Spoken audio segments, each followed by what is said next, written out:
Hi, I'm Brian. Welcome back to another On the Road video brought to you by ApplianceVideo.com.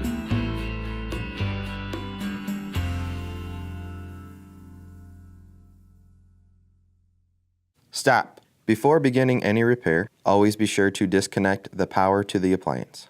It is also recommended to test the outlet for proper voltage. Remember to also turn off the water. Today we're looking at a Fisher & Paykel top-load washer, and the complaint is it will not drain the water out, and we're getting an error code, and that error code is for the diverter valve. So we're going to tip the unit back and get underneath and take a look at the diverter valve. Okay, so we're getting the error code for the diverter valve. Cycle's not completing and water's left in the unit at the end of the cycle. So with running it through a cycle, putting it on a drain cycle, what's happening is the water is being recirculated instead of being drained out, and then it's, we're getting the error code and the unit stopping. So here's our diverter valve. Basically, it should be switching the valve inside to either go for drain or for recirculation. So we have our drain pump here, and then the diverter valve during the wash cycle will send it through this hose over here for recirculation, and then during the drain it'll go the other way and send it through this hose for the drain. So we can check to make sure we're getting proper voltage to the diverter valve, and if so, we have a bad diverter valve, we'll need to replace it. Alright, so the unit's unplugged. We're going to go ahead and put our meters in, our meter leads into the two wires here at the diverter valve.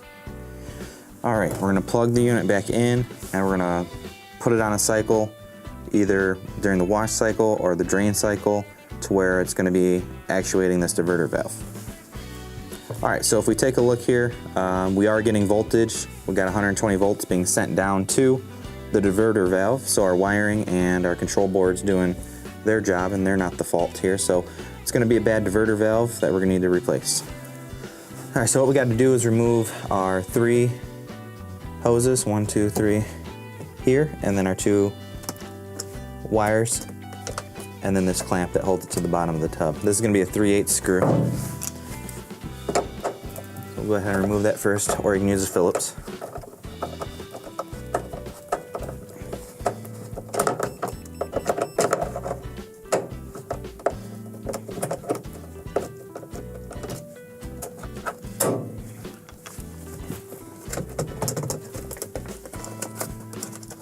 Just to unplug our wires here. And then we're just going to have these little clamps that we can depress with our hand on all the hoses.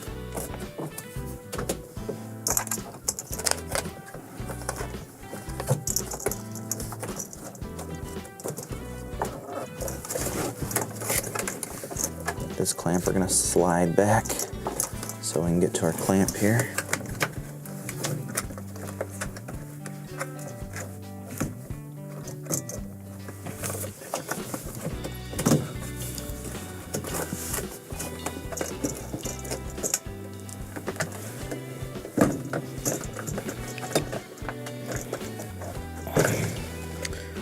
Alright, so there's the old diverter valve.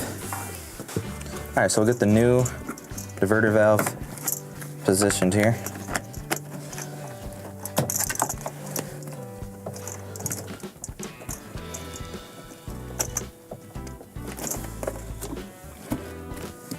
Get our clamps back on these 2 hoses first.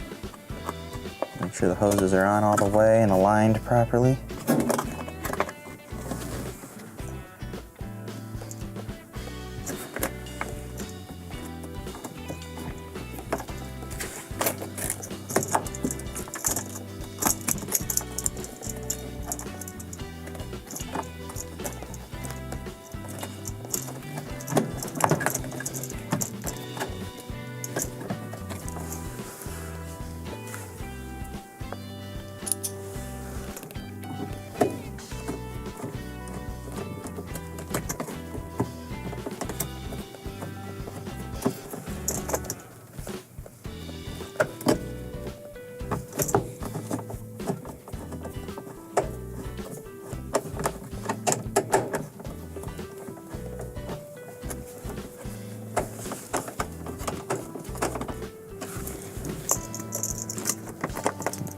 And we'll go ahead and plug our wires back on.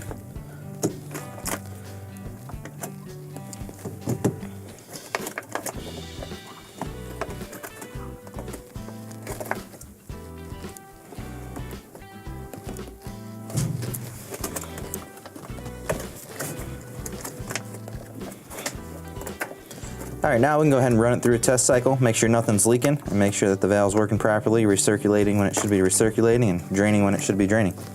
And that will complete your repair. Thank you for watching another quality video brought to you by ApplianceVideo.com.